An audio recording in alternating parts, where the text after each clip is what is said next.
Good afternoon, everyone. Welcome to the Health and Social Services Subcommittee. Today is February 7th. I'm Chair Emily Shetty. We will go ahead and begin. Thank you for your flexibility in allowing us to begin at 2:30, given the state of the state this afternoon. Today, we will be hearing from three divisions within the Maryland Department of Health. We will hear from the Maryland Department of Health Administration on their budget, Maryland Department of Health Office of Healthcare Quality, and MDH Prevention and Health Promotion Administration in that order. So we will begin with the MDH Administration, and we always will begin with our DLS analyst report by Naomi Kimura. Thank you so much for your analysis, and you may begin when you are ready. Thank you, Chairwoman. My name is Naomi Kimura. I'm a budget analyst with the Department of Legislative Services, and I'll be presenting the MDH administration budget today. This budget includes the administrative and operations functions of the Department of Health, as well as the 11 state inpatient facilities and the Office of the Inspector General for Health. So on the first page, you can see this bar chart for the fiscal, showing that the fiscal 25 allowance includes $807.3 million in the MDH administration budget, which is $90.1 million more than the fiscal 24 working appropriation. On page 4, we have discussion of two different performance measures based on data that the department submits. The first is on resident and staff safety at inpatient facilities. The department measures assaults per 1,000 patient days in their facilities and has a goal of not exceeding one assault per 1,000 bed day. From the chart on Exhibit 1, you can see that in many cases in fiscal 23, fiscal 21 through fiscal 23, this goal has not been met, and there have been higher reported cases of assaults, especially at the Regional Institute for Children and Adolescent facilities in Baltimore and in Rockville. And these facilities have been one of the staffing priorities for the Department of Health, which we'll talk about in just a moment. The second performance measure discussed in this analysis is related to court-ordered placements. So individuals who are deemed incompetent to stand trial or not criminally responsible can be court-ordered to seek treatment at the Potomac Center. And the Department of Health is mandated to admit patients or admit these individuals within 10 business days. From the exhibit on page 7, you can see that since fiscal 2020, it has not been meeting that goal. And the number of individuals not admitted within that 10 days has grown pretty dramatically since fiscal 2021. The department had to submit a report during the interim on this issue and has said that the number of cases coming to them, number of court-ordered placements, people they're required to place, has grown a lot since 2020, and there's also a shortage of places to put people to open up new spots in these facilities. On page 8, there's a discussion where we've highlighted a couple of points related to the fiscal 24 budget. First is that the fiscal 24 budget included $8 million in general funds to transfer operations, oversight of infrastructure operations from the Board of Nursing to the Office of the Secretary. There was also a negative deficiency in fiscal 24 of $2.7 million for this purpose, and this function is funded at $4.3 million in fiscal 25. And so the Department of Legislative Services is asking the Department of Health to discuss this transition, how many staff are involved, the activities involved, and it also asks for an explanation because the Board of Nursing budget includes reimbursable funds for this purpose. On the bottom part of the page, we've listed out the proposed deficiencies included in the 25 allowance. The first is what I've just mentioned, that $2.7 million associated with the expenditures for the Board of Nursing operations oversight. The other two are two deficiencies totaling $2.7 million, and those are to supplement funding for budgeted turnover at two of the state inpatient facilities. The Thomas B. Finnan Center and Springfield Hospital Center both have vacancy rates below 5%. And so there's a deficiency in this fiscal year to account for that. On the next page, this pie chart breaks out the agency spending by purpose, and you can see that almost 60% of the budget is allocated to personnel costs at state hospitals. About 30% of the budget is for operations and administration, and then another 12% for grants. On the next page, this pie chart breaks out the funding not including state hospital expenditures. So this is the Office of the Secretary, the Office of the Inspector General for Health, major IT projects, and then the department's operations and fiscal function. 36% of the budget is allocated to grants from opioid settlement funding, which I'll also be talking about in just a couple minutes. But the fiscal 25 allowance includes $91 million in funds that are received through these settlements. On page 11 and 12, we've listed out the major changes between the fiscal 25 allowance and the fiscal 24 working appropriation. Again, the entire budget is increasing by $90 million, and this increase is driven mainly by increases in personnel costs related to new positions that are being added, and as well as improvements to public health IT and data systems. And there's also a $15.8 million increase in the amount of money going to the opioid restitution fund from the Purdue Pharma settlement. On the next page, we talk a bit about personnel. So as I said, the department's adding quite a few new positions in fiscal 25. In fiscal 24, the department has also created a number of positions through Board of Public Works authorization. And so these numbers do not include conversions that were authorized on January 3rd just because of a timing issue. Moving on to page 14, the first discussion is around personnel and vacancy rates.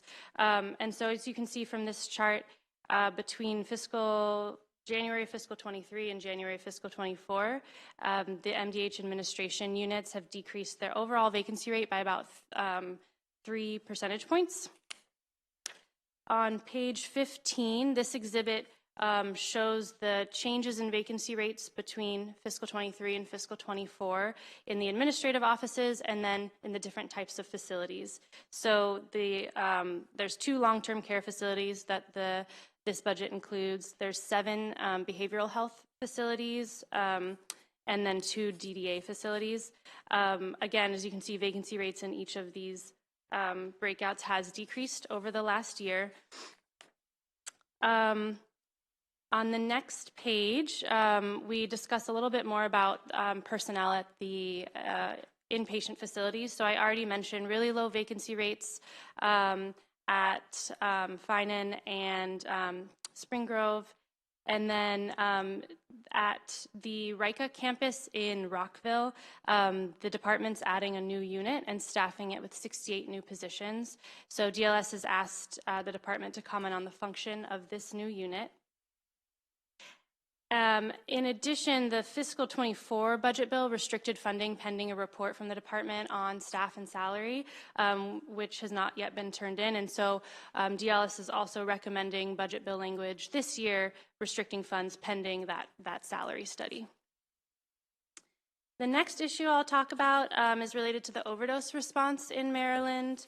On page 17, this exhibit just shows the number of overdose deaths in the state between calendar 2015 and calendar 2023. The top line is the total deaths due to overdose, and then the bottom line is the total deaths due to overdose that involve opioids. So there are several different ways that the department is responding to this crisis. I think one of the biggest ones is the Opioid Restitution Fund, which was created to collect and distribute funding from opioid settlements that the state is involved in. The legislation in 2022 also created the Opioid Restitution Fund Advisory Council, which meets to create recommendations and guidance on how to spend the funding. That council submitted its first set of recommendations October of 2023. I also wanted to just point out the Office of Overdose Response issues a lot of these grants. It used to be called the Opioid Operational Command Center, but the main thing that's changed is the name. There is $81 million allocated in the fiscal 25 budget to the Opioid Restitution Fund, and another $10 million in block grants going directly to local jurisdictions for the opioid response. On page 20, Exhibit 9 shows the Opioid Restitution Fund revenues and expenditures as reported in their December 2023 report.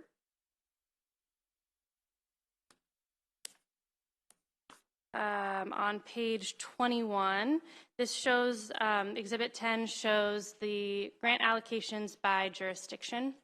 So there's several different grant programs funded with Opioid Restitution Fund money, and it's allocated, as you can see on this chart. Because of the changing landscape of overdose deaths in the state and the various ways in which the department is responding, DLS is recommending adopting committee narrative, requesting a report on the department's current efforts and how it measures the impact of each of those efforts. So finally, I'll just end with DLS's recommendations, which are to restrict funding pending the staff and salary report and adopting committee narrative related to its response to the opioid crisis and overdose deaths in Maryland. Thank you. Thank you so much for the thorough analysis, as always. Questions from the committee for DLS? Delegate Heinbaugh. Well, I'm curious. Thank you, Madam Chair. I'm curious. Exhibit 10 on page 21. It shows the basic allocations of the overdose response grant funding. Is that done on a strictly per capita basis, or are there other factors in there too? Yeah, there's other factors. So there's a couple different grant programs. So for example, the Targeted Abatement Fund, Right. There's 8 qualifying jurisdictions that can receive money according to a funding formula. Baltimore City is one of those, but they're seeking separate litigation with Johnson & Johnson, so they're excluded from this. The Examination and Treatment Act grants go to local detention facilities for a very specific purpose. There's also competitive grants that the department awards, and so that can be based on a variety of factors. And then the block grants are based on a formula. Okay, thank you. So where it mentions 51 subdivisions, does that include detention centers, or is that municipalities? What is that?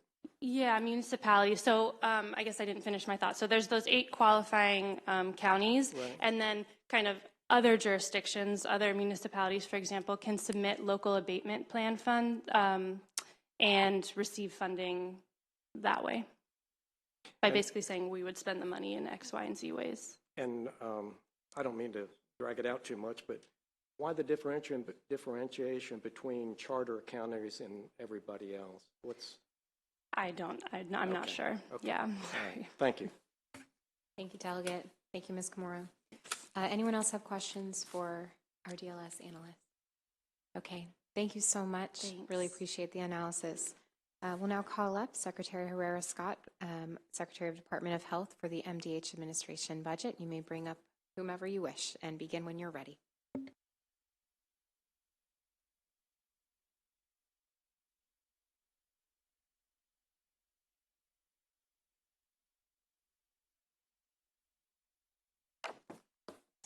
So good afternoon, Chair Shetty and Budget Subcommittee members. Laura Herrera Scott, for the record, Secretary of Health. Unfortunately, I would have Deputy Secretary Moran, who leads our healthcare operations, but he's dealing with an issue at one of our facilities. So I'm here today. I want to thank you all for your time today to speak about the Maryland Department of Health's proposed administration budget, and certainly try to align with the Moore Miller administration, especially based on what we just heard earlier today. And with me is Erin McMullen. She's the Chief of Staff for the Health Department and a nurse by training, and she's been one of the core leaders on the Board of Nursing transition. So she's here for questions when we're done. So the MDH administration budget includes, as we heard already, the Office of Contract Management and Procurement, Office of Facilities Management and Development, Office of Human Resources, Secure Transport and Investigation Unit, the MDH Healthcare System, which are the 11 facilities, which I'll go into a little more detail, and other units, including our Finance Office and the Maryland Office of Opioid Response. Today, my comments will largely focus on the healthcare system. So, as was already mentioned, we have 5 adult psychiatric hospitals. That's Clifton T. Perkins, Spring Grove, Springfield, Thomas B. Finan, and the Eastern Shore Regional Hospital Center. We have 2 regional institutes for children and adolescents. So that's Rika Baltimore and the John L. Gildner Rika. We have 2 chronic acute care hospitals, so nursing homes. That's Deer's Head Hospital Center and Western Maryland Hospital Center, and 2 residential centers for individuals with intellectual developmental disabilities, which is the Holly Center and the Potomac Center. And I make that distinction because people often don't appreciate just how many healthcare facilities the health department runs. But combined, these facilities serve approximately 1,900 patients annually, and we currently oversee 4,000 staff with a budget of over $500 million to run the facilities. Governor Moore's fiscal 2025 allowance includes significant investments in the MDH workforce.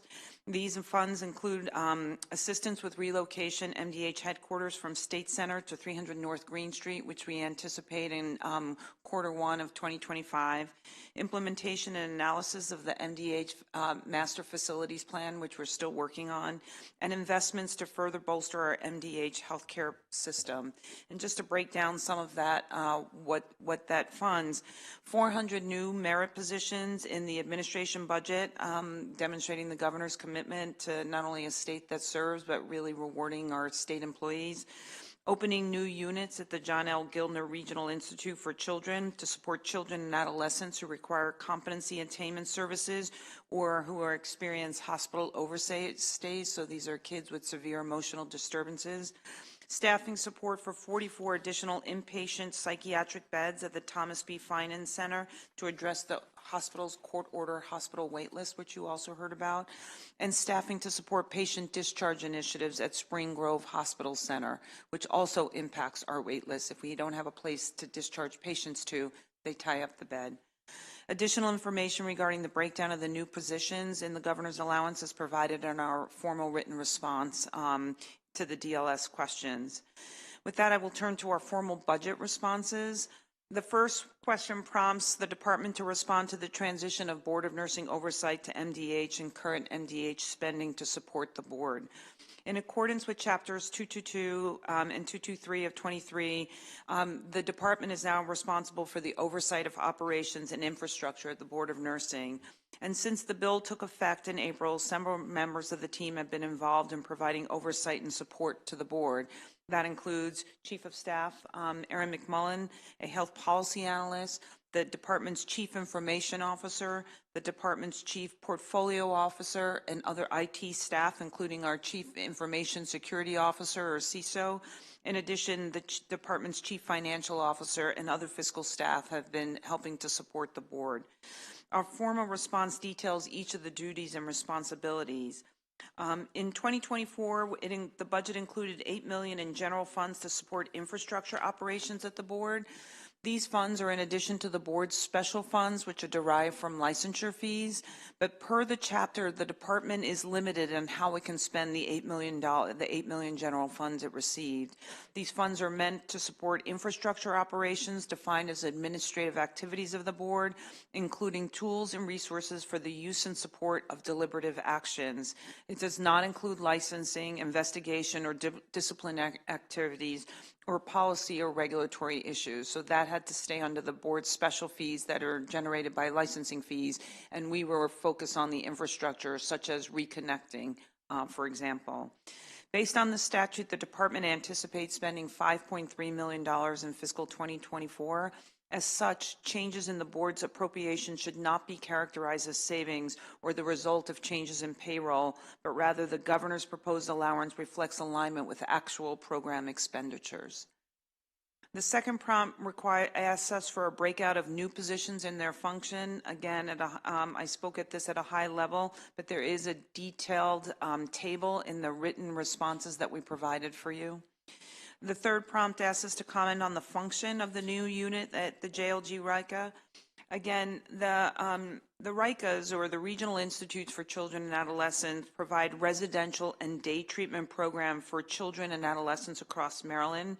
There are 2 RICAs, one in Baltimore and one in Rockville, and they not only provide treatment for severe emotional disturbances, but they're also schools. So they provide education, psychosocial support, and certainly medical services. The referral sources for the RICA come from foster care, social services, juvenile services, school systems, and other residential treatment centers. And there are 2 units coming online in the Montgomery County, which is where the JLG RICA, I was going to say Baltimore, but it's Montgomery County, but that name is JLG RICA. And that is for the expansion of beds. So in November 2023, we expanded 12 of the residential treatment center beds. And then in mid-2024, there'll be an expansion of 6 facility for children beds. So those are FFC. Now, to make the distinction between the 2 bed types, the FFC is a unique multi-agency program with MDH, DJS, and DHS, and MSDE that supports children and adolescents who have been ordered by the court to undergo competency. So they've committed a serious crime, and they've been assessed to be incompetent. So they spend time in the FFC as we work on their treatment plan to get them competent.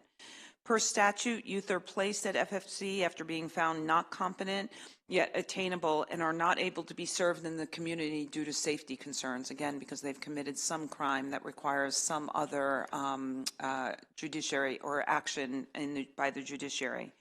Placements can range from an initial 90 days by statute with additional 6-month increments as deemed necessary by the courts. Now, compared to the residential treatment centers, they have not necessarily come in through the court system, but still may have been referred by DHS, foster care, or MSD or MDH. And they serve the state's most vulnerable youth with high-intensity behavioral health needs, particularly those who have experienced hospital overstays or have been denied care by private providers. Many of these youths have nowhere else to go.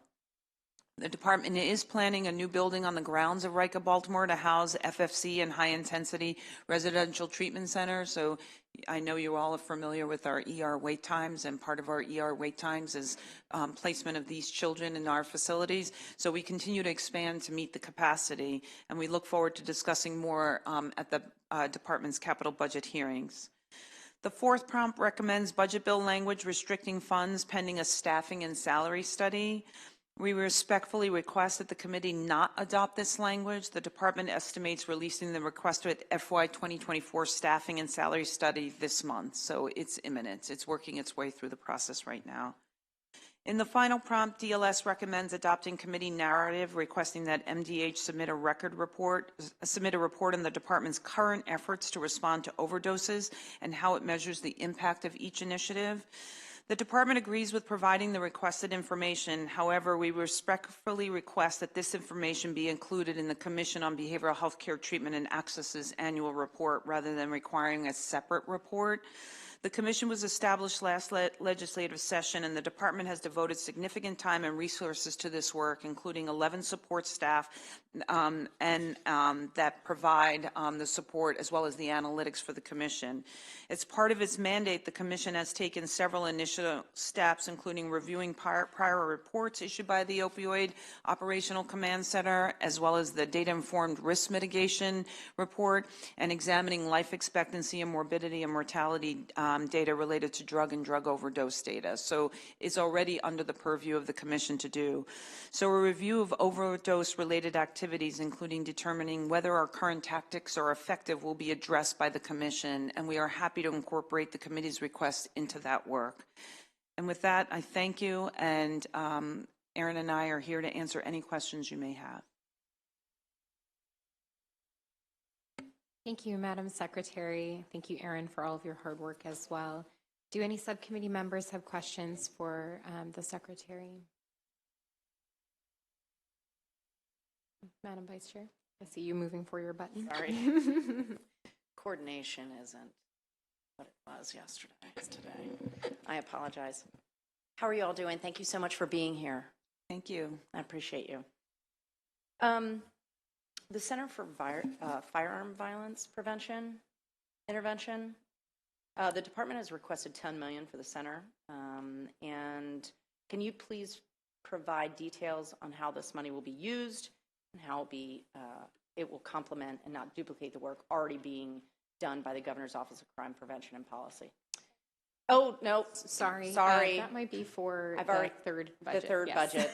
Thank you. I pre-did stuff, so I apologize. I jumped the gun.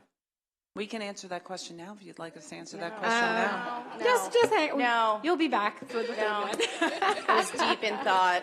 Deep in thought. Might this be the question you were seeking? Yes. I'm deep in thought. Let me just flip actually to it. It's page 5 for MDH. Here we are. I apologize. Page 5 of DLS analysis shows the distribution of patient on staff assaults per 1,000 patient days over the last 3 fiscal years. How will the additional new positions be distributed to help alleviate some of these challenges? So first, I want to start with the patient population and how it's changed. The acuity of the patients is certainly sicker than we've ever seen them before, especially with more aggression. We've changed staffing models to accommodate some of these very ill children, and so some of them require 2-on-1, and some of them actually even require 3-on-1 staffing. And so the additional staff will not only help address some of the staffing issues that we've had because of the acuity of people that changes the staffing real time based on who's admitted, but also will also create some capacity in the system for what we're referring to almost as floaters. So when we do have additional needs based on the seriousness of the child that we're taking care of or the adult that we're taking care of, we have the additional staff to do that. So each of the facilities, we do have staffing models, and some of our facilities have more staffing needs than others, and so we will be prioritizing the facilities based on those that have been chronically understaffed, but the beds, the additional FTE will also support the new beds that we're bringing online. So we got the budget to build the beds, and now that those beds are coming online, they'll also be staffing the new beds that I mentioned in Finan and in the RICAs. Thank you, Madam Secretary. Thank you, Madam Vice Chair. I have a related question, so on staffing and personnel. So I want to commend the department first by doing substantial work to lower your vacancy rate. Rebuilding state government is not really an easy feat, and really appreciate— Not at state salaries. Right. Really appreciate all that you've done to backfill vacancies that had been there for a really, really long time, that precede your time in your position. Even with all of the incredible work, we're still at about or above, a little above 10% across the agency. And so, I know you're seeking to add several hundred new positions, as you noted to the Vice Chair, in part to help alleviate some of the major challenges across some of the facilities. So we're looking forward to seeing the staffing and salary report that you'll be sharing within the next month. And I'm just curious if you can share with us in advance, do any of the vacant positions overlap with where the department is seeking additional staffing? Because it seems like the FY25 allowance includes money for both filling all of the vacancies plus budgeted turnover plus 427 and a half new positions. So just curious if you can share a little. So some of the positions are to convert contractual people that we have today into full merit positions. So some of the positions are filled. So we're taking people that are only contractors right now and converting them to merit. Some of the positions are net new positions, and again, depending on the facility and where they are in the department, and you'll see there's new positions sprinkled out throughout the budgets that we'll be presenting to you over the next few weeks. If you look at what our vacancy factor was when we took office a year ago, month over month, the vacancy factor has dropped. And so I think it's, like you said, a little more than 10% at this point in time, but we expect it to continue to drop based on all the staffing efforts that have been under the way. One thing we are working on is retention. So in some areas of the department, even as we're hiring, people choose to leave the department. So net, the number's not changing that much. And so we were very focused on recruitment, and now we're equally as focused on retention to keep the people that we have. That's excellent to hear. Thank you. I just have one last question related to the 2023 JCR report. So I note that 7 reports were requested from the department. I know that's a lot of work, so thank your team for all of the work you've done in putting those together. 5 were submitted. The staffing plan is coming this month. We've not yet spoken, though, to the report on the ongoing operational impacts of the cybersecurity incident. So I'm curious if you can comment, please, on if and when we might be able to see the submitted report on that. We can, happy to go back. I thought that was in the pipeline to come over to you all, so we'll double check and make sure that that gets over as well. But we're happy to take that as follow-up. Thank you. Yeah, I've reviewed the report, and I thought you had it already, so it might be working its way, but if we can get back to you and give you an Yes, ma'am. ETA on that. That would be wonderful. Thank you. Final questions from subcommittee members? Thank you, Madam Secretary. Thank you, Erin, for your hard work. We will see you shortly for subsequent budget hearings. We do, excuse me.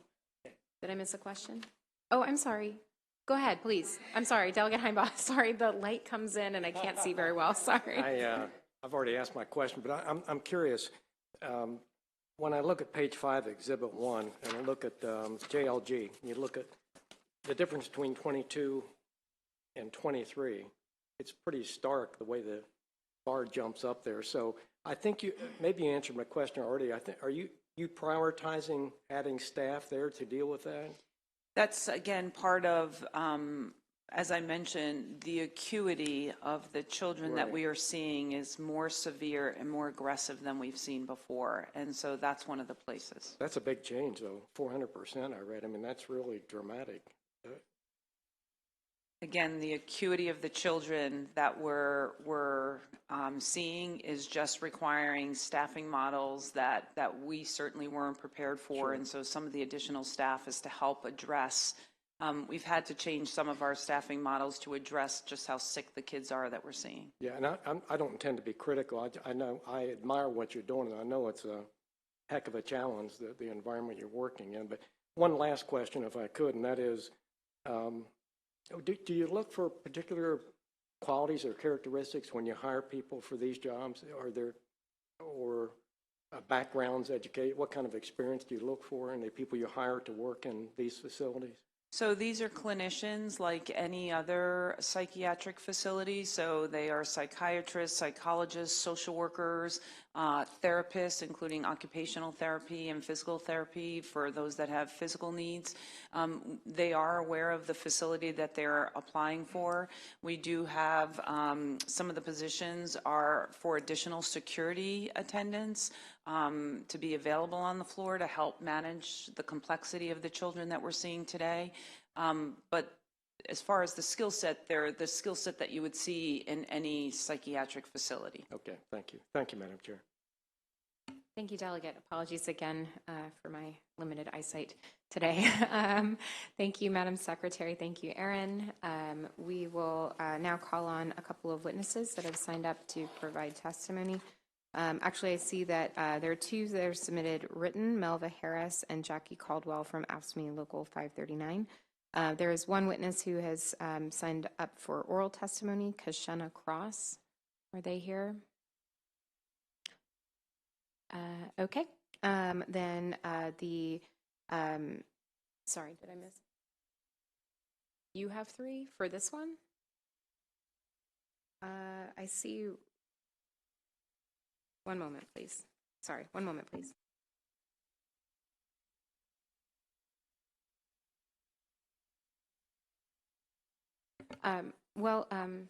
Friends at AFSCME, we don't have you on our list, but I would like to invite you to go ahead and please testify, because I know there's sometimes technical issues on the back end. So you may be seated. You can introduce yourselves as you testify, and you can go in whatever order you wish. And you can begin when you are ready.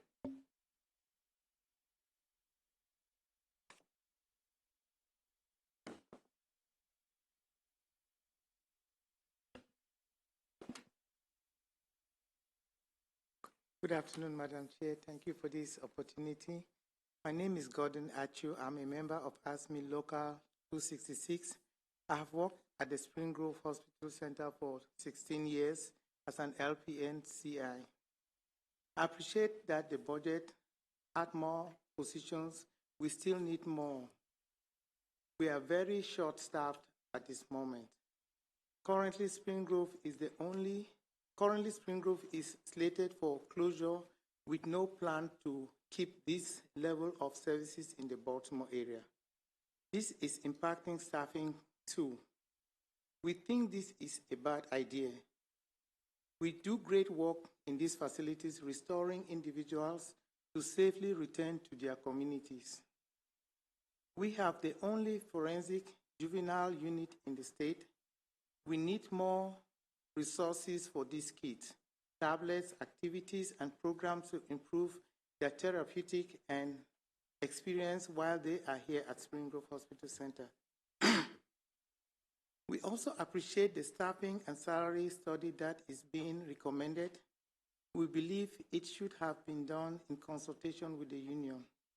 Thank you for your continued support for our work and our patients.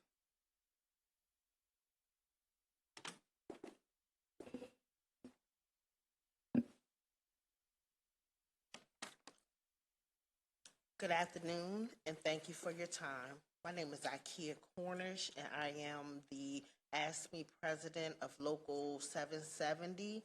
I am also a direct care assistant to CI at the Eastern Shore Hospital Center, and as of this month, I have 18 years of service.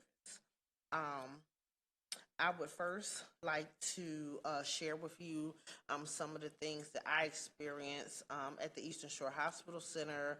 I don't know if you all are aware, but just in 2023, there was a shooting that took place that resulted in a client eloping. I would like to thank the state personally because they responded very well. I appreciate the support and the attentiveness to our concerns, and upgrades has been made to our facility since that date to make it a safer environment. But the daily work that we do inside of the Eastern Shore Hospital Center and other facilities still pose major safety risks. I just experienced less than 2 weeks ago a patient who was threatening and wanting to cause harm to himself and staff, kicked both of our seclusion doors off, literally. And that's a place to keep him safe from himself and from others, and kicked both of the doors off. And staff was assaulted during that time.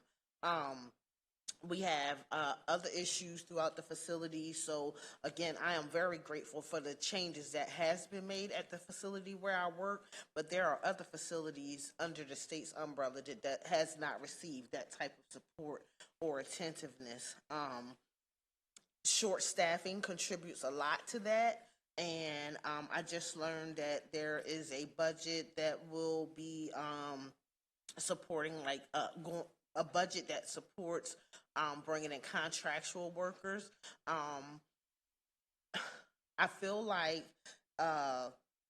we should offer more training. We should develop partnerships with colleges and trade schools, and bring these people on more experience, more knowledgeable of what that working under that type of umbrella looks like, and it will create a more sustainable workforce.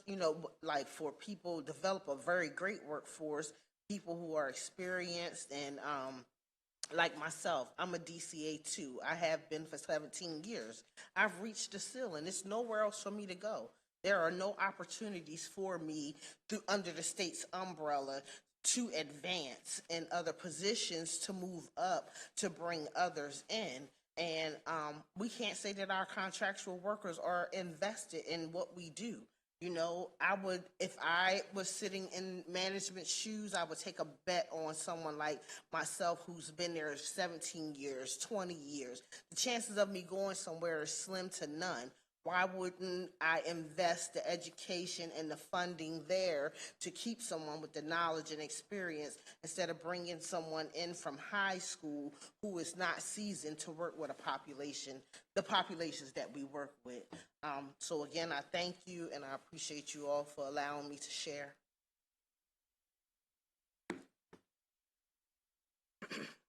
Good afternoon, and thank you for your time. My name is Tradonna Pride, and I am the Vice President of ASME Local 266, as well as a security attendant at Spring Grove Hospital. I've been there for 4 years. We appreciate that the budget includes some much-needed contractual conversions. I want to speak to why this is so important. Currently, we have 88 security attendants at Spring Grove Hospital, and of them, 68 are contractual employees. Being a contractual security attendant is not ideal because of the high risk involved. As a security attendant, you never know if you will be coming home the same way you went to work. There are approximately 3 to 5 security codes called per shift. A code is called when there's a need for security assistance due to behavioral escalation.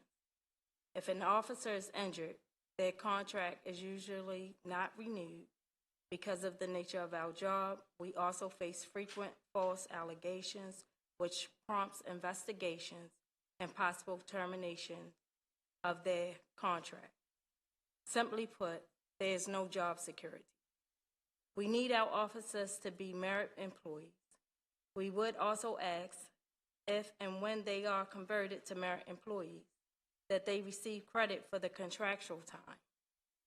We have several contractual officers that have been with us since July of 2021. Thank you again for your time, and I hope we can count on you for your support. Thank you so much. Just a moment, I just want to take a moment to thank you all for your state service, longstanding state service, and the hard work that you do every day. We were all most of us were able to join for a visit to some of the facilities this interim, and we were able to come see firsthand some of the challenges you face and hear from you directly. So thank you so much for taking the time then and taking the time to come to Annapolis now. Thank you. Thank you all. I'm sorry, did anyone have questions for them? I apologize. Okay, thank you. Okay, that concludes the budget hearing on the MDH administration. We will now move on to the MDH Office of Healthcare Quality, beginning with our budget analyst, Victoria Martinez.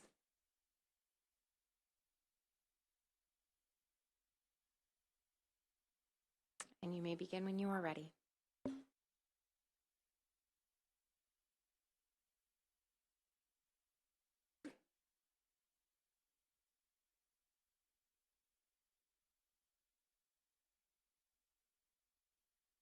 Thank you, Madam Chair and members of the committee. My name is Victoria Martinez, and I'm with the Department of Legislative Services.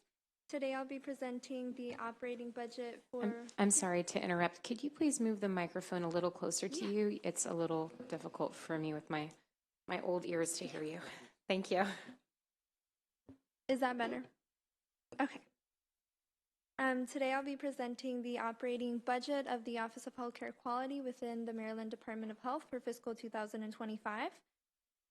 The office licenses and certifies several types of healthcare programs and facilities for compliance with state and federal health safety and quality of care standards.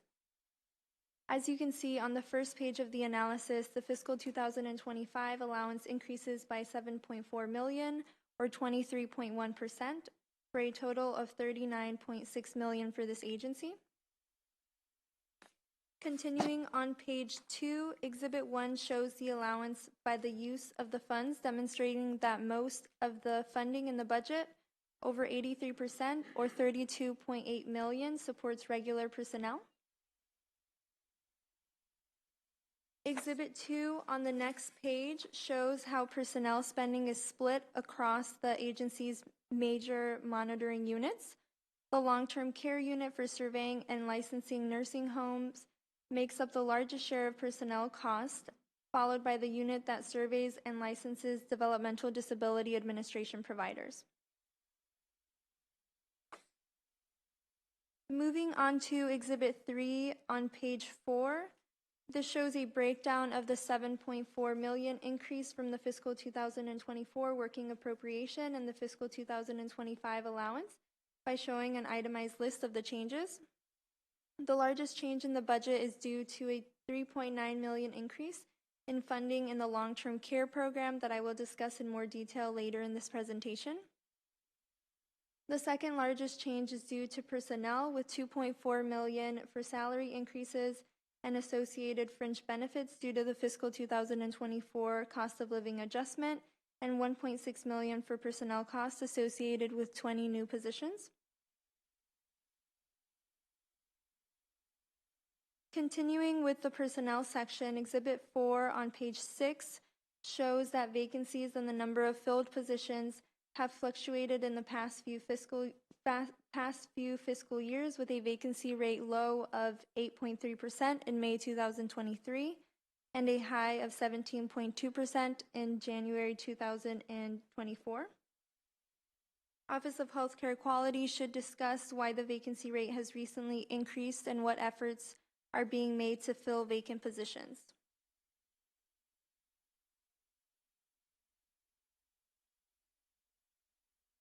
The first key observation on page 7 discusses the Office of Healthcare Quality's mandated inspection requirements for its survey activities across its monitoring units.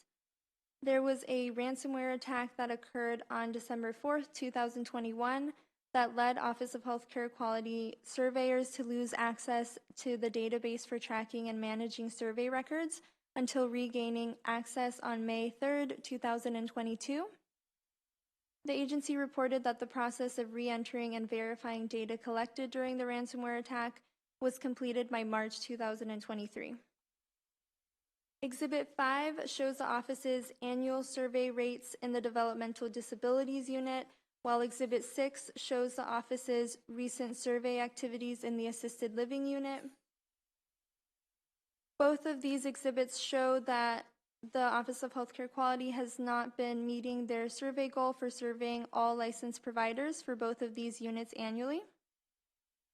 Over the 6-year period between fiscal 2018 and 2023, neither unit has ever reached its survey mandate for annual surveys.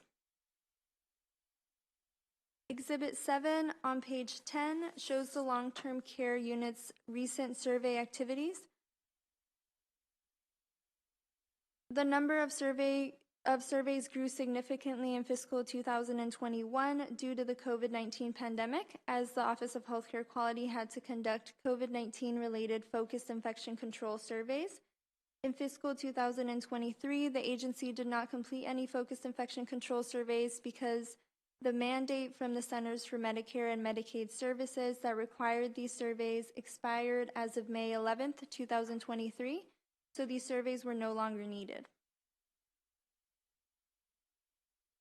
As you can see in Exhibit 8 on page 11, there has been a significant growth in the number of providers under the Office of Healthcare Quality's oversight, with an increase of 46% from fiscal 2015 to 2023.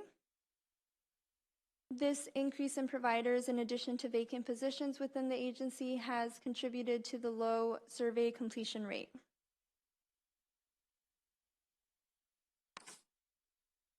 The next key observation discusses the end of mandated staffing support provided to assist the office in meeting these mandated survey goals. Chapter 454 of 2018 mandated that the Office of Healthcare Quality receive 10 new positions each year from fiscal 2020 to 2024.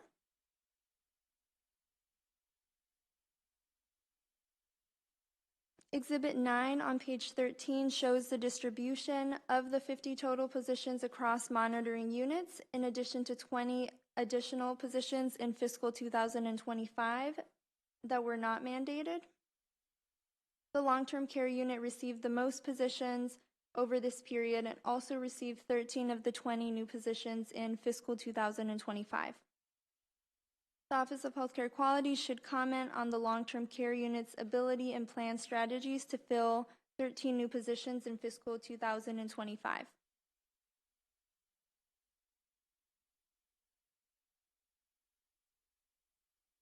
In addition to receiving 13 new positions in fiscal 2025, the long-term care unit receives $3.9 million for subcontractor nurse surveyors to conduct overdue complaint surveys in nursing homes.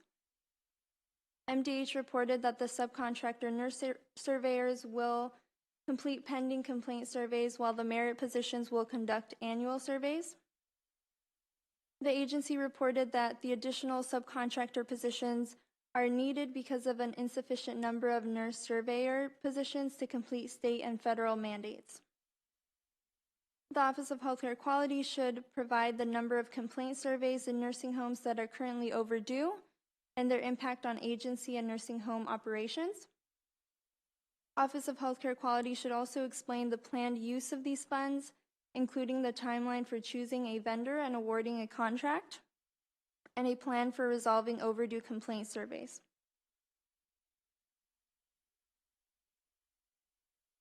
Moving on to the discussion of the last key observation starting on page 12. The Centers for Medicare and Medicaid Services proposed a rule that would set federal requirements for staffing levels at nursing homes and assisted living facilities. CMS indicated that the minimum staffing proposals would reduce the risk of unsafe and low-quality care in facilities. Among other changes, the rule would require nursing home facilities to have a registered nurse on site 24 hours a day, 7 days a week, and would require that certain minutes per resident day of care be provided by registered nurses and nurse aides. A White House statement indicated that the proposed minutes per resident day of care from the registered nurses would exceed current staffing standards in nearly all states, as well as in all states for the minutes per resident day of care for nurse aides. The Office of Healthcare Quality should provide estimates for the number and share of licensed providers in Maryland that do not currently meet the minimum staffing levels required in the proposed CMS rule. These estimates should specify the number and share of providers that do not meet the proposed staffing level requirements and serve Medicaid participants. The office should also discuss the projected operational impact of ensuring provider compliance with the proposed rule, including any additional staff that would be needed. Lastly, our recommendation, as stated on page 16, is that we concur with the governor's allowance. That concludes my presentation, and I'm happy to take any questions that you all might have. Thank you so much, Ms. Martinez, for your thorough analysis and presentation. Do any subcommittee colleagues have questions for our analyst? Okay, seeing none, thank you so much. Really appreciate it. Now calling up Executive Director Dr. Patricia Ney from the MDH Office of Healthcare Quality, and any team members they wish to bring.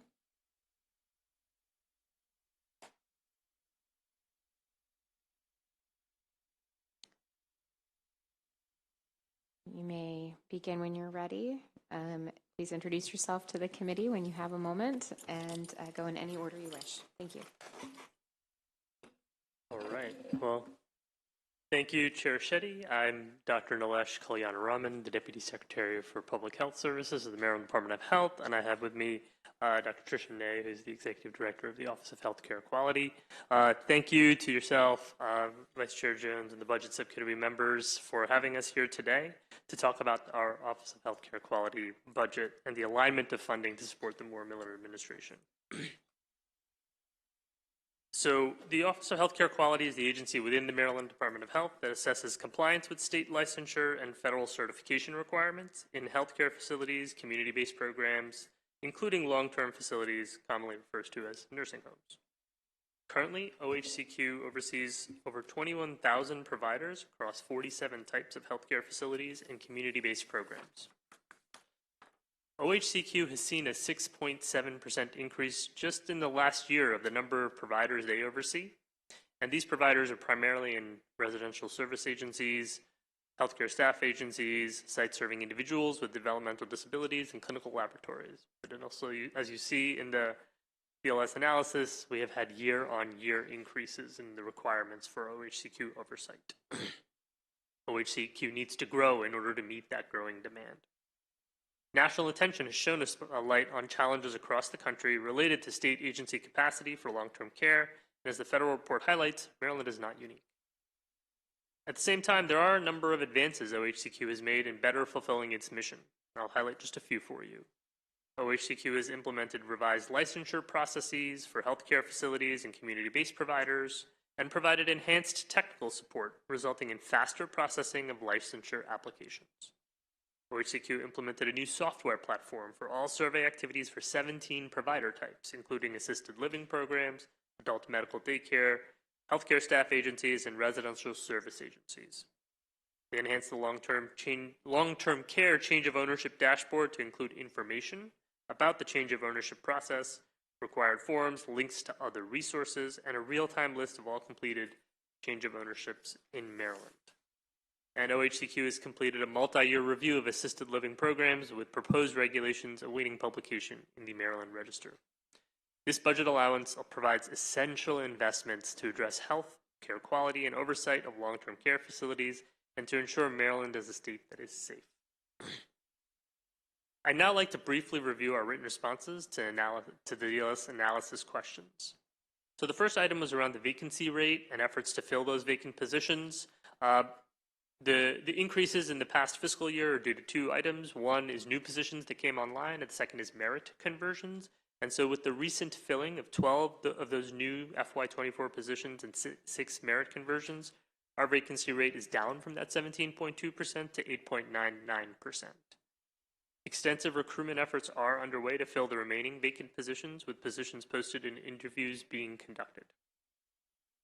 The second item is more specific. It's around the long-term care unit's ability to fill new positions in FY25, and OHCQ is continuing to actively fill those positions. They just recently filled 8 nurse surveyor positions in the long-term care unit, and in anticipation of FY25, they're already planning on how to fill those positions, including developing position descriptions and postings that could be posted in May 2024, pending the passing of this budget, to be ready for July hiring. Additionally, they've broadened their recruitment efforts by advertising to a broader market and participating in job fairs. The next item was around providing the number of complaint surveys and the impact on the agency, including how we plan on using the funds to resolve overdue complaint surveys. So CMS does not allow us to publicly report on the number of pending complaints, as this is considered federal data. What I can tell you is that public federal data indicates that Maryland is one of 49 states that have overdue annual nursing home surveys, with an average of 29% of annual surveys overdue. We are in a tough situation with the rest of the country. OHCQ's annual reports and staffing analyses contain the total number of complaints received and investigated per fiscal year. The funding in FY25, we have a two-pronged strategy to use that to address overdue annual surveys and complaints. The first piece of that is increasing the number of OHCQ nurse surveyors to meet current federal and state nursing home mandates. The second part of that is time-limited funds to contract with nurse surveyors to clear the backlogged pending complaints. And an invitation for bid is currently in development in anticipation of that. The projected outcome of this dual-pronged approach, both the additional permanent positions and the time-limited contractor support, will result in clearing approximately 2/3 of the pending complaints in fiscal year 25, and concurrently decreasing the overdue annual surveys by approximately 40%. So this would help us get a part of the way there, and we will gladly report back on how that goes. The next item is providing estimates for the number of Maryland providers that do not meet the proposed CMS rule and any operational impacts to OHCQ, and that's the minimum staffing rule. So currently there are 222 Maryland nursing homes that participate in Medicaid. In FY23, OHCQ cited 8 nursing homes for not meeting required staffing levels at a point in time, and in FY24 to date, 12 nursing homes have been cited for the same. The proposed federal rule includes that a nurse is on site 24 hours a day, 7 days a week, that nursing homes provide at least 0.55 hours per resident day of care from registered nurses and 2.45 hours per resident day from care from nurse aides, so for a total of 3 hours. And lastly, enhanced facility assessment requirements. Maryland already meets some of the requirements set forth in the proposed rule. Since 2019, Maryland law has required a nursing home to be staffed with at least 1 registered nurse, 24 hours a day, 7 days a week. And Maryland law also requires nursing homes to employ supervisory personnel and sufficient number of support personnel to provide a minimum of 3 hours of bedside care per bed per day, 7 days a week. The majority of Maryland nursing homes exceed this minimum requirement for staffing. If the proposed federal rule passes, OHCQ does not anticipate any additional operational impact and won't require additional staffing, as surveyors are already reviewing staffing and facility assessments on annual and other surveys. I'll stop here, and if you have any further questions, Dr. Arnay and I will be happy to answer them. Thank you so much for the really thorough testimony and responses. Do any subcommittee members have questions? I have several, so I'll go into them. Some of them you might need to get back to me on, and I am okay with that. So page 18 of the DLS analysis shows that the OHCQ Object Fund Difference Report. And so I note that the number of merit positions only increased by a very small number, less than 10, over the FY24 appropriated allowance. The contractual services number is much, much larger.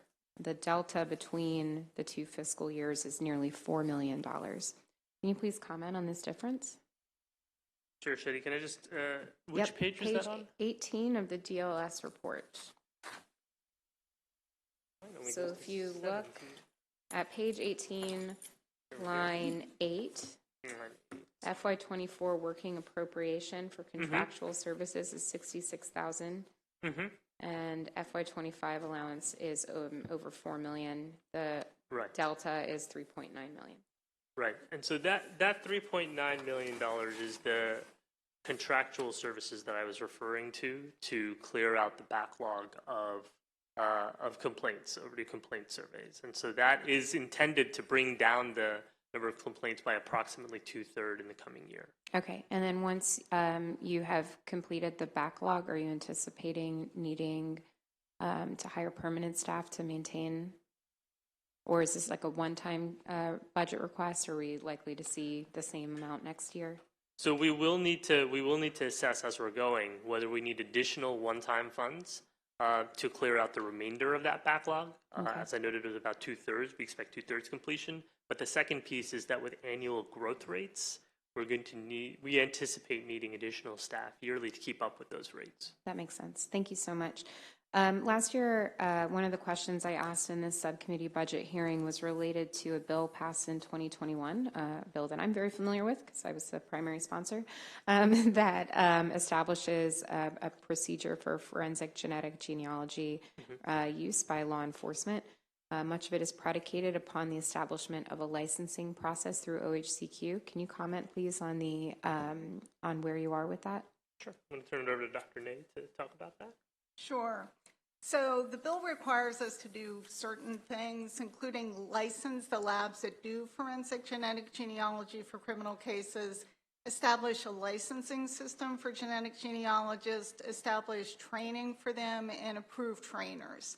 There's currently no expertise of health or state government to do these tasks. We've worked as far as we could without an appropriation, which is the FLAC, Forensic Lab Advisory Committee, has formed a work group, and we thank the chair for her participation and input on that.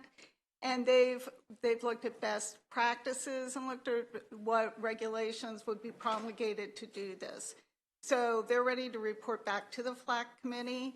We have job descriptions already lined up, so when we have an appropriation, we're queued up to go ahead and pursue and implement those required actions. Great, thank you. That's really wonderful progress. I appreciate that.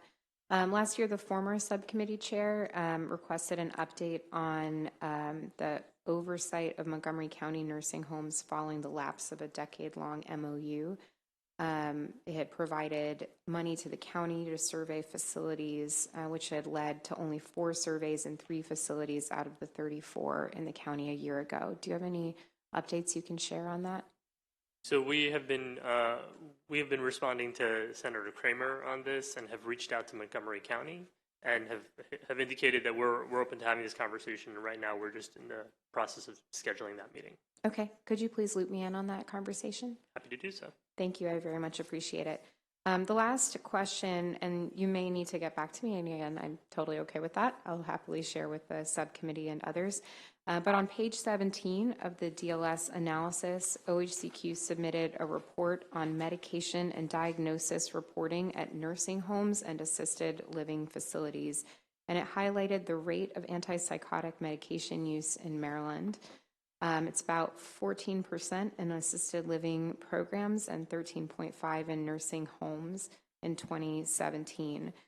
Can you talk a little bit and maybe follow up with more details about the recommendations that you've provided to nursing homes and assisted living programs, specifically focused on ways in which they can decrease inappropriate use of antipsychotic medications? Sure. There are multiple ways that's occurring, both through the federal government's activities through CMS, as well as state survey agencies like Office of Healthcare Quality. So to provide you a full response, I'd like to go ahead and get back to you and tell you about the different activities that have occurred and the progress that the state of Maryland has made, especially in nursing homes, to decrease that rate of antipsychotic use year after year. So that the appropriate people get the appropriate medications, but the drugs aren't used inappropriately. So we'll be happy to get back to you. Thank you so much. I really appreciate that. Final questions from subcommittee colleagues? Okay, thank you so much. Really appreciate your testimony today and our continued dialogue on your budget. Thank you. Thank you. So we do have 2 written testimony submitted for the record. Emma Holcomb from Disability Rights Maryland, as well as Melva Harris, have submitted written testimony. Again, I note that there is Kashena Cross, who has requested to speak orally, but I didn't see anyone new walk in. With that then, the Office of Healthcare Quality budget hearing is concluded, and we will now continue on to the MDH Prevention and Health Promotion Administration budget hearing, starting as always with our wonderful DLS analyst. And today we have with us Ann Wagner. You may begin when you are ready.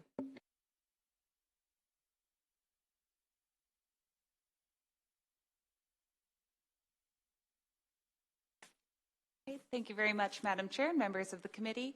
My name is Ann Wagner-Braun with the Department of Legislative Services, and I'm here today to present the Prevention and Health Promotion Administration analysis under the Maryland Department of Health. So this office is the largest office under the Public Health Services Administration. You'll hear some of the other offices in another budget hearing on the Public Health Administration, but today it's specifically on the Prevention and Health Promotion Administration. On the cover chart, you'll see that the overall budget decreases by $65.8 million. This is mainly due to the expiration of federal grant funding that supported the state's COVID-19 public health response. There are some COVID-related funds still budgeted in the allowance, but that is mainly reallocating funds that weren't spent from those federal grants in prior years.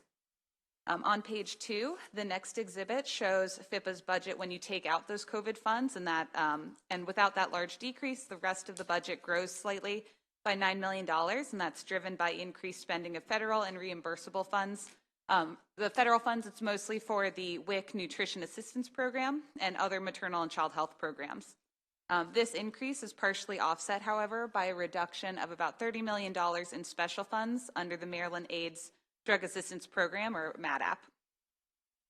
Moving on to the performance section, so I'll jump ahead to page 6.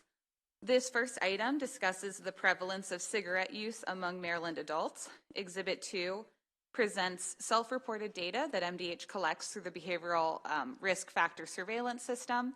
Over the past 10 years, you can see there's been a significant decrease in the share of adults using cigarettes.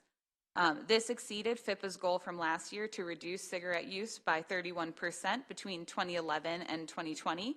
However, that goal was not updated in this year's submission of performance analysis or performance measures. I'll also point out that the exhibit includes data for high school and middle school students, but these surveys are conducted every other year, and so that data on students' use of cigarettes and electronic smoking devices don't have updates to present this year. FIPA has also received increased funding through a mandate of $18.25 million for tobacco prevention and cessation programs. And so the fiscal 25 allowance actually includes slightly more than this. It provides $19.4 million for tobacco use and use prevention and cessation. And so considering this new state investment in tobacco prevention and then the lags in receiving outcome data, FIPA is asked to explain how it selects goals for the decrease in tobacco usage and to discuss whether more up-to-date measures would be available, especially around youth tobacco and electronic smoking device use. Then the next performance analysis discussion on page 8. This has to do with the Cannabis Public Health Fund that was established in recent cannabis reform legislation. And so this is a new special fund established under MDH, and it supports the uses that are listed on page 8. This includes data collection and research on the effects of cannabis legalization and funds for education and public awareness campaigns for cannabis use. The allowance includes $5 million through this fund, and you'll see that about half of it supports program or grants to local health departments and community organizations, and then $1.15 million of that funding would be provided to the new Maryland Cannabis Administration for a media campaign. FIPA has previously indicated that it would develop annual performance measures related to cannabis use, but this year's performance measure submission did not include any measures on this topic. And so the agency is asked to provide additional detail for the use of cannabis public health funds in fiscal 25 and to update the committee on data collection efforts and the potential managing for results or MFR outcomes that could be reported in future years. DLS recommends adopting committee narrative that would request the department to include cannabis-related public health measures and goals in its annual data submissions starting next year.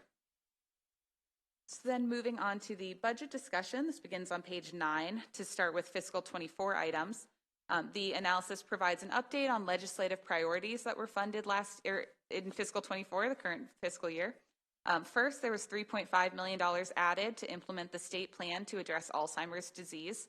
As of late January, $2.8 million had been spent on long-term care navigation programs that were implemented by the Department of Aging, and then other uses that are listed in the analysis. And then moving on to the next item, there's $1.5 million added for grants to family planning service providers. All of that funding has been distributed to local health departments or sub-grantees. to offset increased costs or to expand programs for family planning services. The last item I'll highlight here is that $325,000 was distributed through a grant to the Center for Infant and Child Loss at the University of Maryland School of Medicine, and that was provided for grief and bereavement services.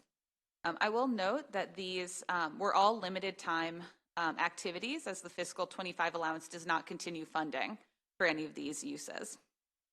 The other thing I'll highlight in the fiscal 24 section is on page 11. There is a negative deficiency that withdraws $5 million from the Pediatric Cancer Fund. This is its entire fiscal 24 appropriation.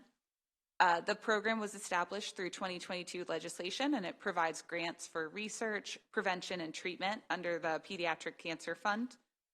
There's also a separate BRFA action that authorizes the transfer of the $5 million fund balance to the general fund, and so combined, the negative deficiency and the BRFA provision, those actions leave no funding for the program. Moving on to the fiscal 25 allowance discussion. On page 12, there's an exhibit that shows how the funding for this agency is broken out over 5 bureaus, the largest being the Maternal and Child Health Bureau. And of that funding, the largest share of that is supporting the WIC Nutrition Assistance Program that's federally funded. I'll also highlight that there's an Infectious Disease Prevention and Health Services Bureau in this agency that manages disease surveillance and vaccine distribution, HIV and AIDS health services, and substance use disorder prevention and harm reduction activities. Pages 13 and 14 show the itemized lists of changes from fiscal 24 to 25. I'll highlight that at the bottom of page 13, there's a $17 million reduction, and then the top of page 14, there's a $56 million reduction. Those are the funds decreasing due to the COVID stimulus funding expiring. And so that is driving the overall reduction in this agency's budget in fiscal 25. On page 15, and I should say there are other changes I'm going to be highlighting as we go through the analysis. So I'm going to move on from that chart, but it's because a lot of the write-up covers other major changes that I'll highlight now. So on page 15, there's a discussion of the Center for Firearm Violence Prevention and Intervention. This is one increase in FIPA's fiscal 25 allowance of $10 million in general funds for this new center. That funding is contingent on legislation establishing this center, and there are administration bills that have been introduced. Those administration bills would create the center with the responsibilities listed on page 15. So this includes working with the Governor's Office of Crime Prevention and Policy on a whole of government approach to reducing firearm violence. Another duty would be to consider recommendations from impacted communities and to submit a preliminary state plan for a public health approach to reducing firearm violence by May 1st of 2025. MDH was unable to provide details on how the $10 million would be spent, but reported that it would provide further detail to the General Assembly later in February. The funding is partly budgeted for $8 million in contracts and $1 million for grants. However, the duties outlined in the administration bills do not include grant distribution or programs to directly fund services. And so it's not clear that the center's responsibilities would require $10 million. The analysis also notes the October 1st effective date of the bill and the May 2025 due date for the state plan that is meant to guide the center's activities. And so DLS is recommending a reduction in this funding to provide $2 million to account for the later effective date and necessary startup time to establish the new center. Turning to page 16, there's also a discussion on the Maryland Prenatal and Infant Care Grant Program. This is a program that distributes grants to counties for care coordination services and grants for providers of prenatal care to improve access. Since fiscal 2023, the program has received mandated funding levels that increased by $1 million each year, and so $2.1 million was provided in fiscal 24. Exhibit 5 shows how $1.4 million in grants have been distributed through a competitive process, and it shows the 6 grantees that received funding. There are still $736,000 in unallocated funds. That's mainly due to fewer program applications than the agency expected. And so to spend these funds, MDH planned to offer supplemental awards and to repost the competitive grant opportunity. The fiscal 25 allowance for this program provides the required $1 million increase, and MDH reported that it would allocate that funding through the same competitive process without any changes to this program or to the grant making. And so considering the reported underspending in fiscal 24, DLS recommends reducing the $1 million increase for this program to instead level fund it at $2.1 million. Moving to the next page, there's a discussion on personnel data. On page 17, the allowance includes funding for 100 new positions in FIPA, including 50 contractual conversions approved by the Board of Public Works in October, and those are not yet reflected in the fiscal 24 working appropriation. There were also 2 contractual conversions approved in January, and language in the budget allows for additional contractual conversions department-wide that are also not shown in the allowance. FIPA is asked to specify the timing of when the contractual conversions will be reflected and to describe the other 50 new or transferred positions and the need for them. Then to discuss the vacancy data, January 2024 vacancy, the vacancy rate was about 9%, or 42 positions.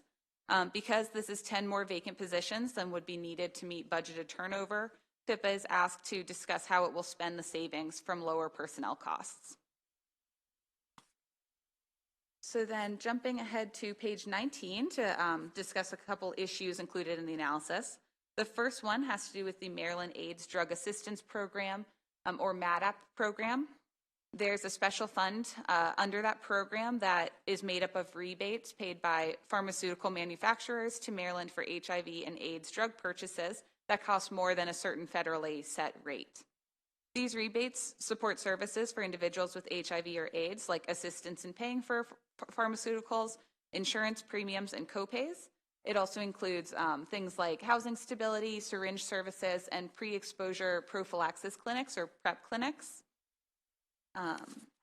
In recent years, and sorry, I'll turn to the exhibit on page 20. In recent years, the MADAP fund has had a closing fund balance of over $50 million through fiscal 22. However, most recently in fiscal 23, the closing fund balance dropped to about $15 million. In fiscal 24, FIPA is projecting that there won't be any fund balance. Any closing fund balance. This sharp reduction in funding is mainly due to reduced rebate revenues. FIPA attributed the revenue loss to more generic pharmaceuticals being available, an increase in 340B entities that can also claim rebates and have been doing so, and then also changes in manufacturer rebate management processes that have decreased the rebates paid out to states. And so due to this trend of lower revenues, the fiscal 25 allowance decreases by $30 million in the MADAP special funds compared to fiscal 24, and that's to account for anticipated revenues projected for next year without that additional fund balance that used to be available. And then there is a major IT project for the MADAP case management system that used rebate special funds in prior years, but the allowance includes $2.3 million in general funds for the project in fiscal 25. And so in the budget books, there's summary material provided on IT projects, but that listed a negative $1.5 million special fund appropriation for this project in fiscal 24. However, there has been a budget amendment that would provide $555,000. So the agency is asked to clarify what is the fiscal 24 appropriation for this project and what the negative appropriation shown was referring to. So then moving on to the second issue, this has to do with the WIC program. This discusses particularly recent enrollment. And so looking at Exhibit 7 on page 22, this shows that after 4 years of consistent decreases in WIC enrollment, the 2023 level actually grew by at least 2% in each eligibility group. And so this contributes to the $22 million federal fund increase in the WIC program in fiscal 25. I will note, though, that MDH indicated that the larger driver of increased WIC spending next year in fiscal 25 is increased food costs. And then to cover the final issue, issue 3 at the bottom of page 22, this covers the maternal, infant, and early childhood home visiting program. This is a federally funded program to support evidence-based home visiting programs for pregnant women and parents in communities with higher risks of poor health outcomes. In fiscal 25, the program receives an increase of $2.4 million in federal funds, and that's due to the reauthorization of the program at the federal level. This funding will be used to expand the program to 9 additional jurisdictions, a total of 19. The rest of this issue discusses a joint report that was submitted from MDH and the Baltimore City Health Department on the timeliness of contract approval and fund distribution under this program. MDH discussed its multi-step grant award process that can take up to 6 months, and the Baltimore City Health Department reported on its award process that takes at least 4 months. Page 23 outlines some of the factors contributing to contract approval delays for subgrantees in Baltimore City. And then on page 24, there is a list of recommendations from both departments on ways to improve the timeliness of contract approval. DLS found this report to be in compliance with the budget language and recommends the committees release restricted funds pending this report. And so if there are no objections made at these budget hearings, we'll process a letter to that effect. And then on page 25, this shows the 4 recommended actions that I've mentioned throughout this presentation.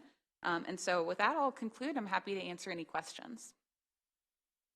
Thank you, Ms. Wagner, for the thorough report and analysis. Any questions from our subcommittee members? Seeing none, thank you so much. I will now call up the agency to come share their budget and response to the DLS report.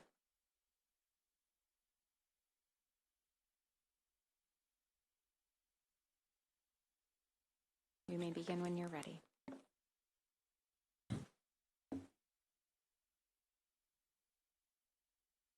Good afternoon again, Chair Shetty and subcommittee members. It's my pleasure to be here with you for the Prevention, Health Promotion, and Administration as well. I'm joined by Dr. Elizabeth Crom, who's the director of our Prevention, Health Promotion, and Administration. I'm going to start with some key highlights and then get to the DLS analysis questions.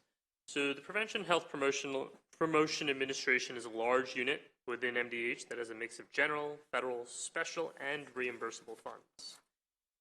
Its work has a deep impact across the state to promote the health and safety of all Marylanders.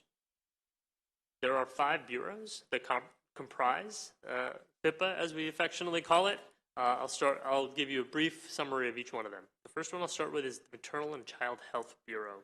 It advances statewide efforts to improve health for women and children across the lifespan, from pregnancy and birth support to infancy, childhood, adolescence, and preconception care. Here are just a few highlights of the work that they're doing. 1, protecting reproductive rights, including launching a new partnership with Upstream USA to expand access to contraceptive care, which the governor has highlighted, initiating the development of the Abortion Care Clinical Training Program, and standing up the new Protected Healthcare Commission. Advancing birth equity, especially for Black maternal and infant health, by expanding the Centering Pregnancy model to offer group-based prenatal care programs that have been shown to improve maternal and infant health outcomes, and addressing complications due to hemorrhage, which is a leading cause of pregnancy-related deaths, through the Maryland Perinatal Quality Collaborative, and supporting behavioral health needs through the Strengthening Families in Recovery program to support pregnant Marylanders in recovery. That just gives you a taste of what the Maternal and Child Health Bureau does. I'm going to turn the page to our next bureau, the Infectious Disease Prevention and Health Services Bureau. This bureau leads Maryland's response to sexually transmitted infections, including HIV and viral hepatitis. Just last week, the CDC released the 2022 STI, Sexually Transmitted Infection Surveillance Report, which highlighted that 2.5 million cases of syphilis, gonorrhea, and chlamydia were reported in the United States.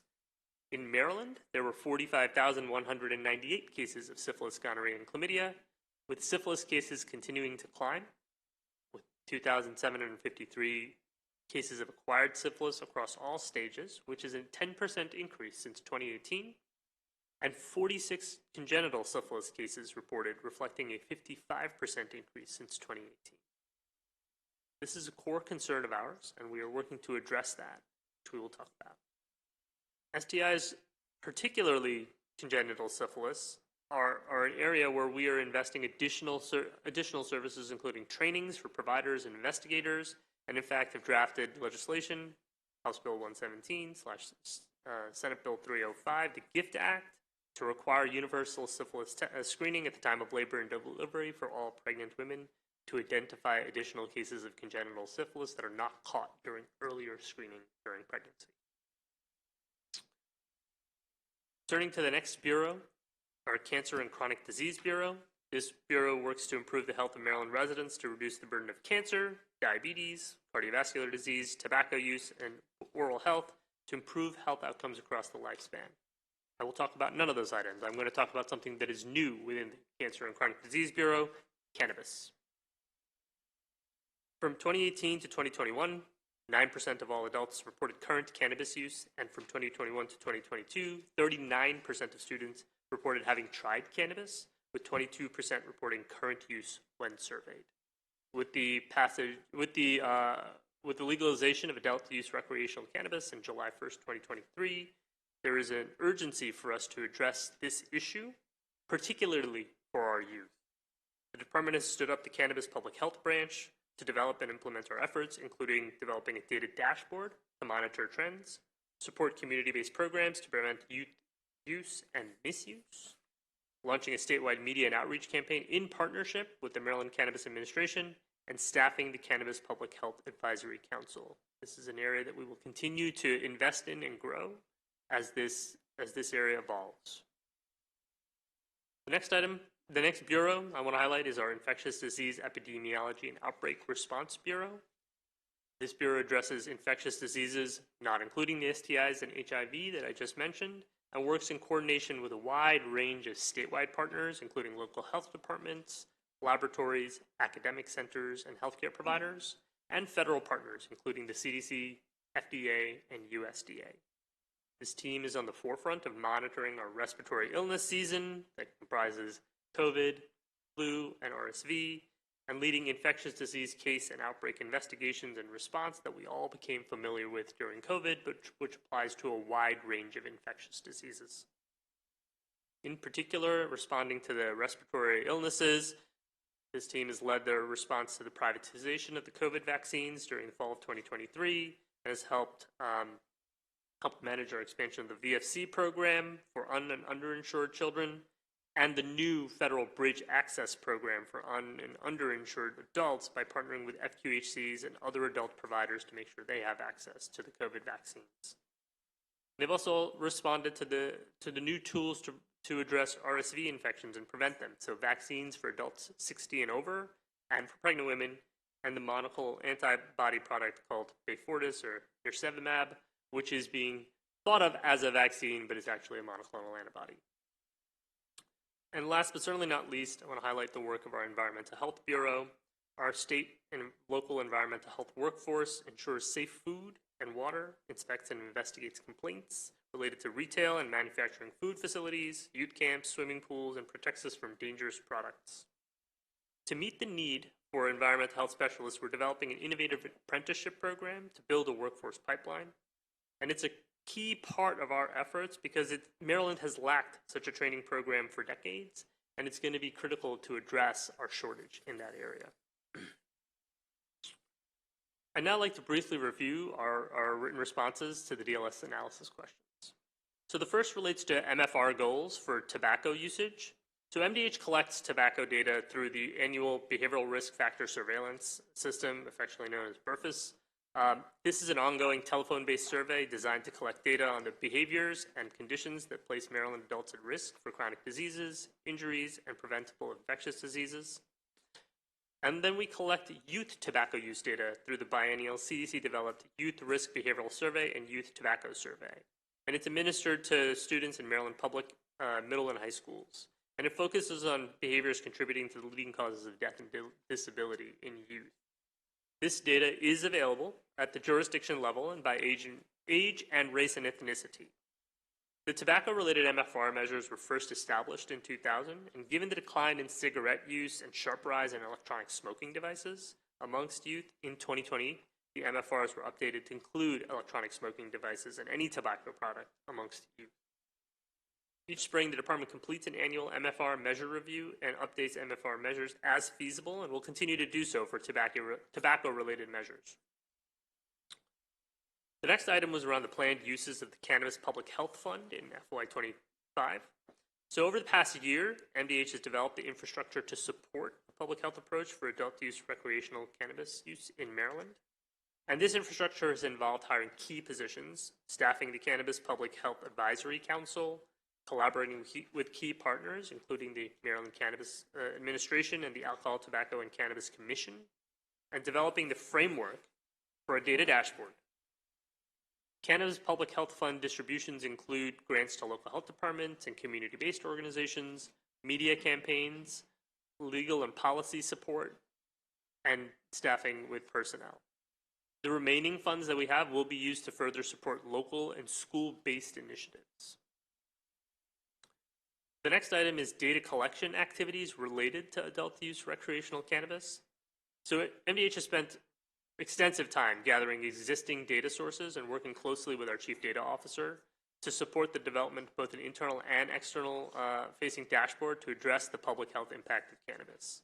We've worked in close collaboration with the Cannabis Public Health Advisory Council, and this is one of the areas that they are focusing on, to determine what's the appropriate data to collect and to report. We need at least a year of baseline data since the July 1st, 2023 inception of adult use legalization in order to set targets for adult and youth cannabis and public health measures. And once we have that data, we'll review it and MFRs will be developed. The next item is the Center for Firearm Violence Prevention funding and funding reduction.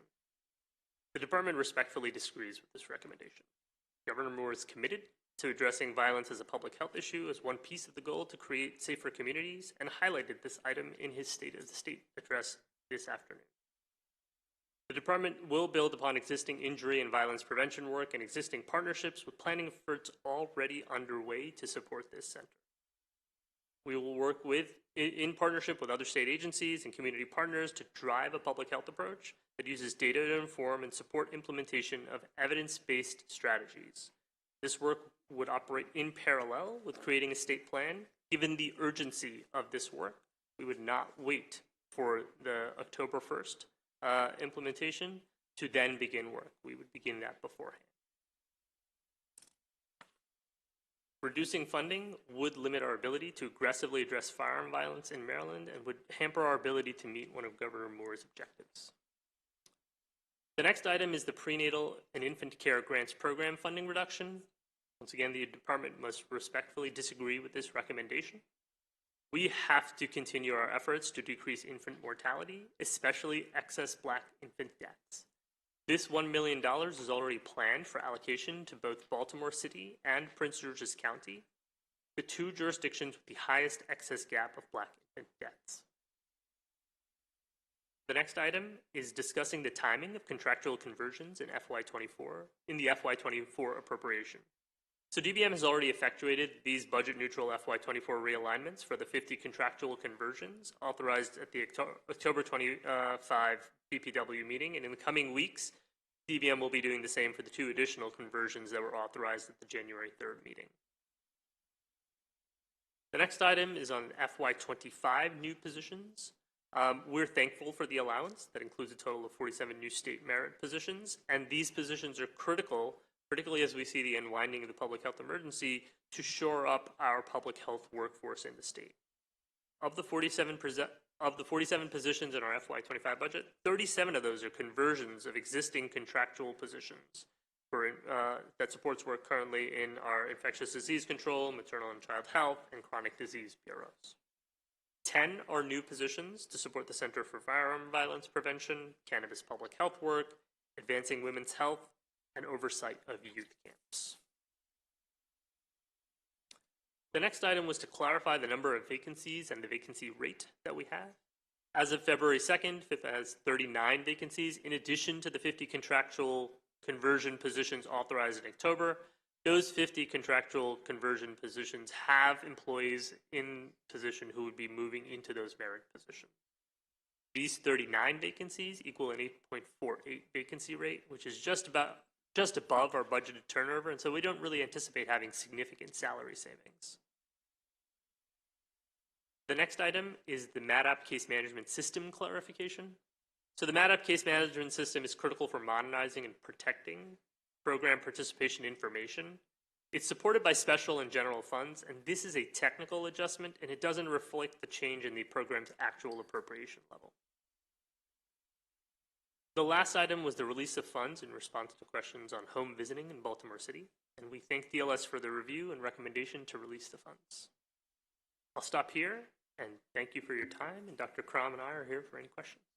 Thank you, Mr. Deputy Secretary. Thank you, Dr. Crom, for all of your hard work and your response and presentation. Do any subcommittee colleagues have questions for the MDH team here today? I see some nodding. You want to go first, Delegate McCaskill, when you're ready, or do you want us to skip to someone? Yes, of course, no problem. I'd like to go last. Yeah. Yes, you do. Yes, Madam Vice Chair, go ahead.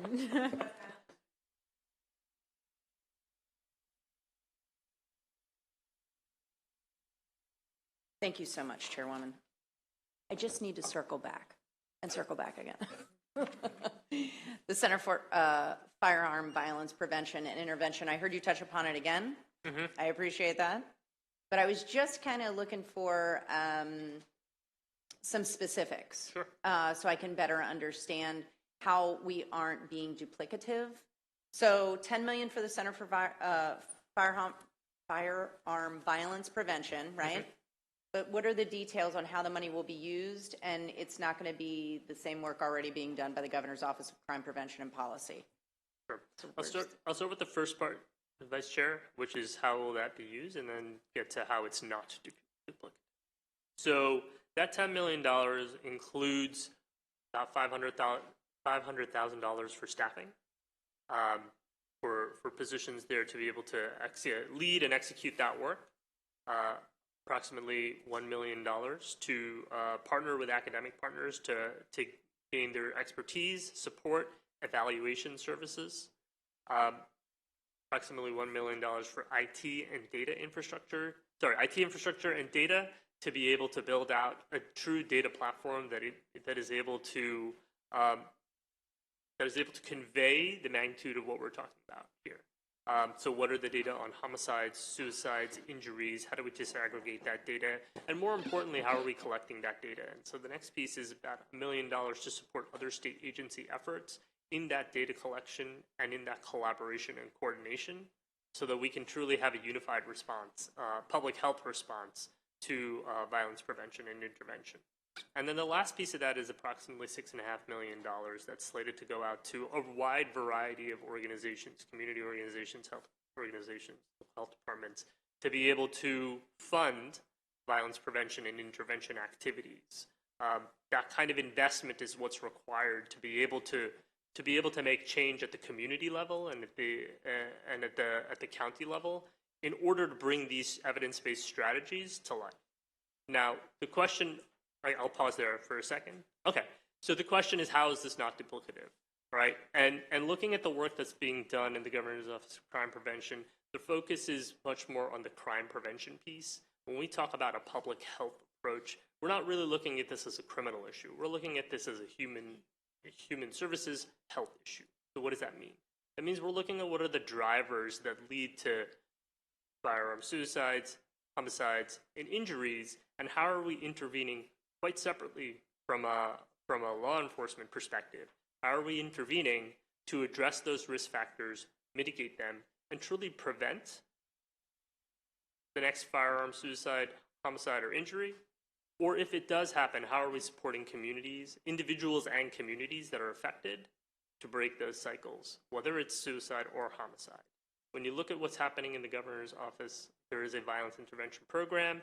It's a small program. I think our program is really meant to take that to the next level, to really bring that true, rigorous public health framework.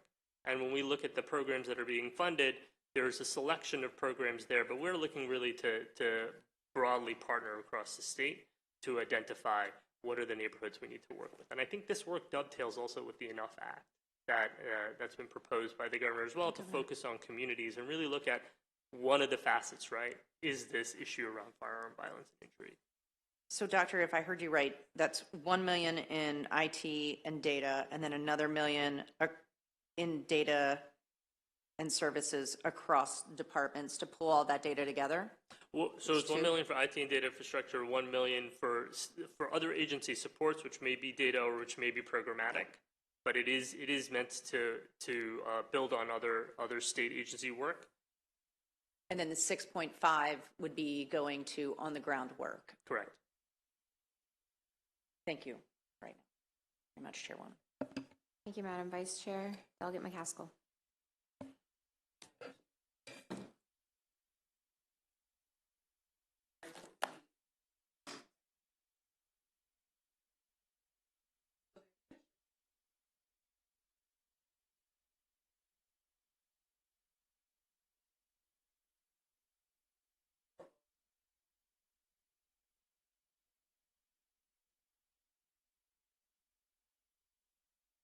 Sure, I'll turn it over to Dr. Crum on this one. Sure, thank you. So we're in the process of conducting a needs assessment with local communities and schools to determine what their needs are, because we don't want to just put money out and dictate how the dollars need to be spent. We actually want to hear from local health departments and the school communities as to what they think would be best in terms of preventing youth use with cannabis. We have a really good, solid foundation to build on from all of our tobacco control work in communities, and have actually done additional work around electronic smoking devices with youth use, actually through a youth empowerment movement model to bring kids together from across the state to then determine what types of interventions will work in local school communities. And going with that too, it's led to changes in programs with schools as to alternatives to suspension for folks who are caught with cannabis products or tobacco products or anything, they're underage and they're on campus. So we'll be building on that model, but we need the completion of the needs assessment to then fund those grant programs. Thank you, Madam Chair. Thank you, Delegate McCaskill. Thank you, Dr. Crum, for your response. I have two sets of questions. So first, building on the school-based health center work that you're doing, so MDH submitted a report at the end of January in response to a JCR request to identify structural barriers that are preventing school-based health centers from billing Medicaid for health-based services for students. Can you please comment on the efforts that the department is making to eliminate these barriers to claim submission? I think we just got the report back like a couple days ago, so I haven't had a chance to review it. Forgive me. So I can speak to a few of them. Yeah. That'd be great. And then we can get back to you on the rest. That sounds great. So we have been working in partnership with Medicaid to help providers become empaneled in Medicaid to be able to bill. And then to ensure that they are knowledgeable about what services they can bill for within the school-based health center piece. So that's kind of a big part of the work that's happened so far. Because while the school-based health centers, they're happening within the school environment, we also have federally qualified health centers that work with school-based health centers as well, usually a little more adept at the Medicaid billing. So we're trying to sort of ensure that everyone, regardless of the site of the school-based health center, has that ability to become empaneled and bill correctly and actually receive reimbursement for their services rendered. Okay, and would this include like school counselors, OTs, like anything like that? Or what types of folks are you working with to empanel? Yes. Yes, please, Madam Secretary. We would never say no to you. So that's the work of the consortium and some of what's happening under the blueprint dollars, because the way the licensing requirements for a psychologist in Medicaid is different than the licensing requirements for a psychologist in school. The educational and licensing requirements are different. So that's something we're working through the consortium. CMS has about 7 months ago, come out with federal guidance and in a two-phased approach to bring those services into Medicaid, even if you don't have an IEP in the school. So we're actually doing that work now. We have the framework done, and we're working with the consortium on implementation. So the school-based health centers that Dr. Crum just mentioned are mostly physical health, but I think where you were going is related to behavioral health. Yes, both, but thank you. That's very helpful information. I appreciate it. Okay, so my last set of questions relates to the work of the Cancer and Chronic Disease Bureau, which I know, Mr. Deputy Secretary, we kind of covered a separate area that you were focused on. there. So I want to talk a bit about the Pediatric Cancer Fund and the Moonshot Initiative. So the Pediatric Cancer Fund was established for the purpose of investing in research grants as well as prevention and treatment. And I understand that the transfer of funds are being requested to account for a delay in development of regulations to implement the program and then distribute the funds eventually. But I went back and I read the law that was passed to establish the fund, and it requires the appropriated dollars to remain within the fund if not spent. So can you please comment on the department's decision to zero out the fund? So in terms of the Pediatric Cancer Fund, all right, I think the background here is that with one exception, biomedical research really isn't something that the department does. And so in this setting, there's been a lot of back and forth in terms of what are the allowable uses of that funding. And we've actually gotten to a point where we were close to putting forward regulations, but they weren't, there was a lot of, let's just say that there was a lot of disagreement as to what we should be funding. And I think the challenge here is that because biomedical research is really funded by the federal government, right? Between Hopkins and University of Maryland, they combined get approximately $1 billion from the federal government, from the NIH each year. Whereas here, we're trying to enter that space, and that's not really what we're built for. And so I think that's the issue here in terms of why this is being zeroed out, is that our efforts are better directed at the Maryland Department of Health towards issues around prevention, treatment, and not towards biomedical research.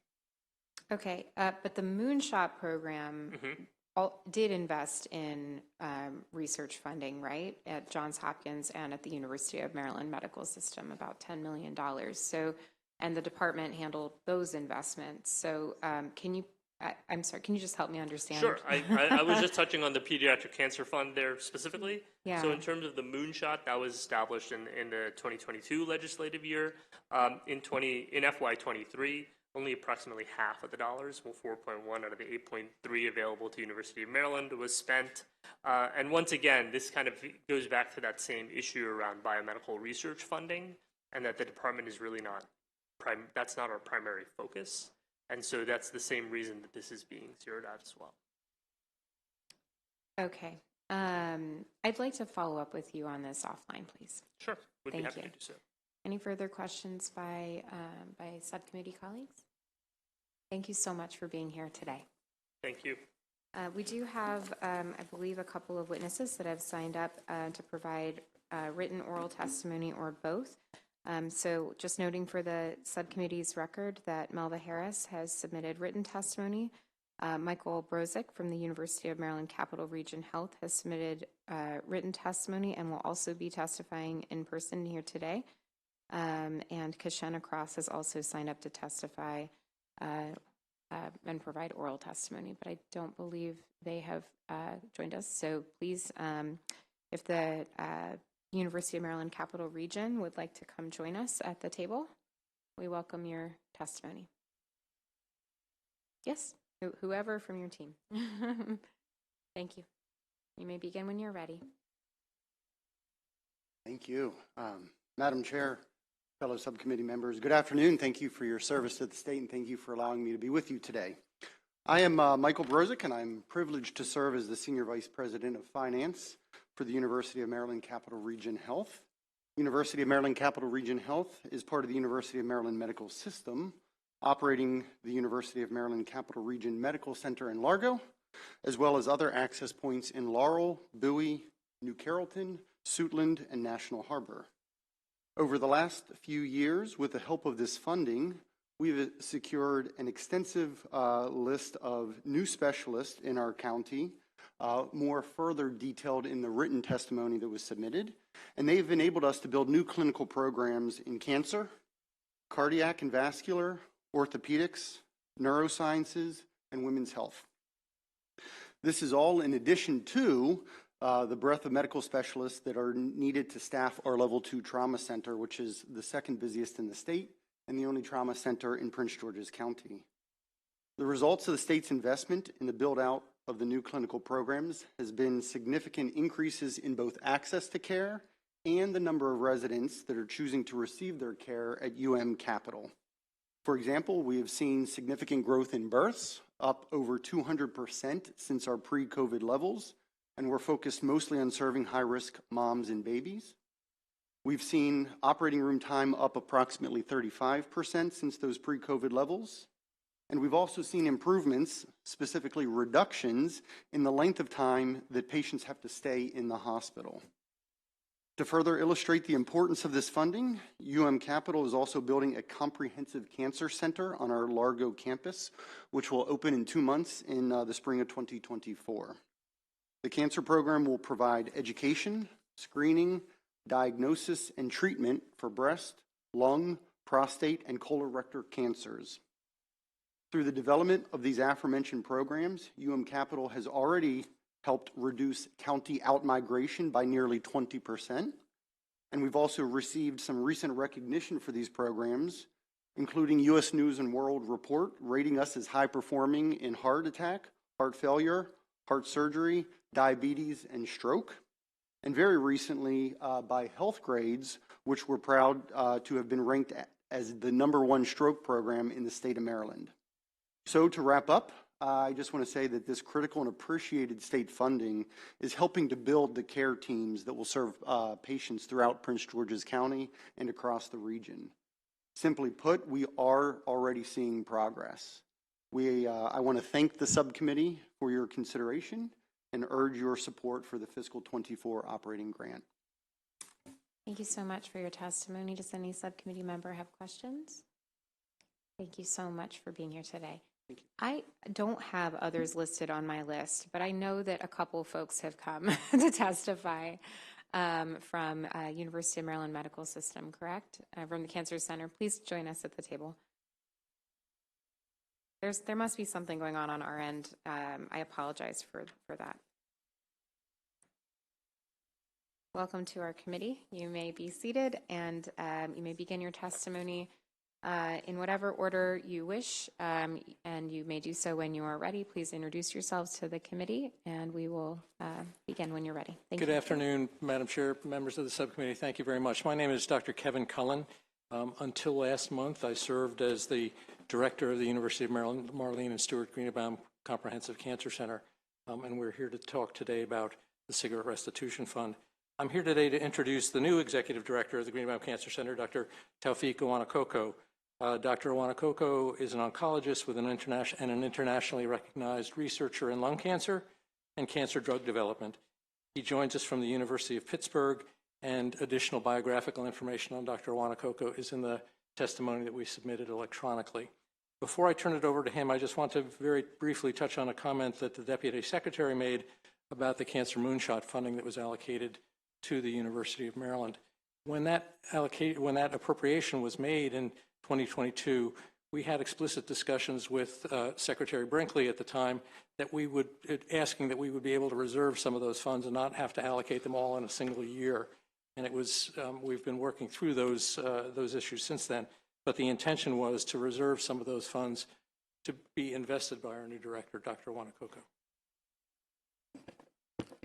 Thank you so much, Dr. Cullen. Chairman Shetty and members of the subcommittee, it's a great honor to be speaking to you today, and I want to thank you for the continued support for the University of Maryland Greenebaum Cancer Center through the Cigarette Restitution Fund, as well as the Cancer Moonshot Fund. I feel privileged to direct a superb cancer center, which owes its existence to the hard work of my predecessor, Dr. Cullen, and the more than 20 years of support from the state of Maryland through the CRF Fund. CRF funds, have you've heard over the years, have enabled the University of Maryland Greenebaum Cancer Center to build infrastructure and recruit cancer experts who are improving the prospects of cancer patients in Maryland as well as around the country and around the world. In fact, CRF funding has catalyzed the federal cancer research funding. It does not replace the cancer research funding. It allows us to build a platform that attracts the federal funding that then allows us to, over the past 20 years of CRF funding, grow our federal funding from $19.4 million to $122 million. This is not just number. This is resource that we need to provide better treatment and prospect for patients with cancer, but importantly, hundreds of jobs for Marylanders. In addition, the support of the CRF has enabled our center to train the next generation of cancer scientists, starting with students in middle schools in some of our West Baltimore neighborhoods. We've provided cancer screening for tens of thousands of uninsured or underinsured citizens in Baltimore, saving many lives. In fact, if you tally the number of screenings we've done, we've screened almost 40,000 citizens of the state residents in Baltimore City alone, and we want to do more. There are many ways to measure the impact of CRF on our cancer center and the state, but I would maybe by just citing numbers, if you count the total number of Marylanders who have benefited from the care provided at Greenerbaum Cancer Center since the institution of CRF, you can fill the M&T Stadium to full capacity 2 times over with the total number of patients that we've taken care of through the support that we've gotten to develop the facility. If you look at patients with cancer that we've treated within our cancer center as well as our affiliate locations across the state, and you count the number of survivors treated by Greenerbaum faculty and physicians, and you fill the Camden Yard Stadium, you will fill that to capacity 2 times over.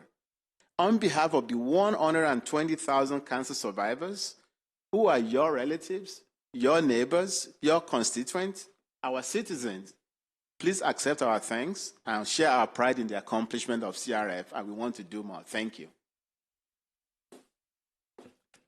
And I'm Bill Nelson, the director of the Sidney Kimmel Comprehensive Cancer Center at Johns Hopkins. I brought along our associate director for population sciences, John Gruppen, and we're joining our friends at the University of Maryland to express our gratitude at the wisdom of the legislature in its oversight and support of the Cigarette Restitution Fund program. It is unique, as you know, in Maryland that diverted any of its tobacco settlement funds to this process directly to fight cancer through public health measures, which, by the way, are working. Cancer mortality rates are declining in the state. It's wonderful to watch.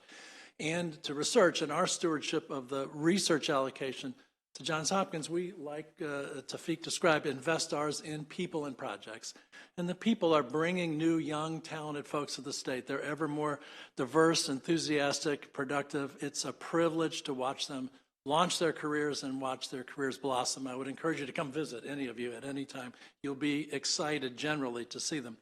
And then the research that we support seeds new ideas and new research avenues that then go on to secure additional funds. The estimated return on investment for this has been about tenfold to get funds. You heard that the NIH does support research, but get some funds, make sure it comes here to Maryland and can be invested wisely here. We also start new companies. That process has been very effective as well. So it's a remarkably successful program, and we'd like to thank you for doing it. John, you can take a little bit about how we've gotten closer to the University of Maryland as a result. Yes, thank you. So I'm John Groupman. I'm the Associate Director of the Cancer Center, but I've been the co-director of the CRF funding to Johns Hopkins since its inception. I was here testifying in the late 1990s with the development of the law. I mean, the fact that Maryland, unlike any other state, utilized the settlement funds from the National Tobacco Settlement in, I believe, 1998, was incredible. It's attracted young investigators. It has retained young investigators. It has developed new investigators, new directors of our programs, and this partnership has been absolutely fabulous. I just want to touch upon a couple of quick points. We provided to the committee our annual conquest, which highlights some of our spending initiatives with respect to this program. And I'll highlight just two because they've already been touched upon in the testimony this afternoon. One is the use of advanced instrumentation that has been purchased utilizing these funds that now allow us to take 1 microliter, that's 1 microliter of plasma or serum from an individual and measure the inflammation, the oxidative damage, the impacts of environmental exposures. So if we think back to last June, I think it was June 7th and 8th, when the air pollution in Maryland was catastrophic because of the wildfires and the smoke coming from Canada, we can now measure those exposures in people utilizing this investment. The other issue that I want to highlight, because we've talked about electronic cigarettes, is that those cigarettes contain heavy metals. There is a lot of exposure to toxic heavy metals from these products, and being able to measure and assess those types of exposures, particularly in youth and young adults, can only be done with the type of instrumentation and investment in personnel that these funds have provided. And my last comment is that since the inception of the program, witnessed by the four of us sitting here, is that there has been a Research Matters conference annually. 1 year, sponsored and hosted by the University of Maryland, Greenbaum Cancer Center. The next year at Hopkins at the Sidney Kimmel Comprehensive Cancer Center. Last year, Kevin hosted the meeting, and we focused on issues such as liver cancer, which is rising in our state from a number of sources and concern. This year, we're going to be focused on artificial intelligence and the impact of these new technologies as they impact prevention, clinical care, and the health of the residents in our state. So, thank you. Any of you are welcome. Is it during session? Well, we'll have to maybe rain check if it is. Thank you so much for your testimony today. Do any subcommittee members have any questions for our witnesses? I just want to take a moment to commend both institutions for your incredible work on cancer research. One of my incredibly close friends from college, my former roommate and best friends, was an MD-PhD student at Johns Hopkins. And she is now off curing pediatric cancer, which is amazing to see and watch. And she got her training right here in Maryland because of the investments of the institution. And just this morning, I got a devastating call from a childhood best friend that she was just diagnosed with breast cancer that has metastasized. And so this fight to have investments happening here in Maryland, knowing the important work that comes of it, is really personal. So thank you so much for the work that you're doing every single day to bring cures to families and loved ones that are affected by cancer. With that, our subcommittee budget hearing is adjourned, and we will see our subcommittee members back here in this room tomorrow for more fun. Have a good afternoon.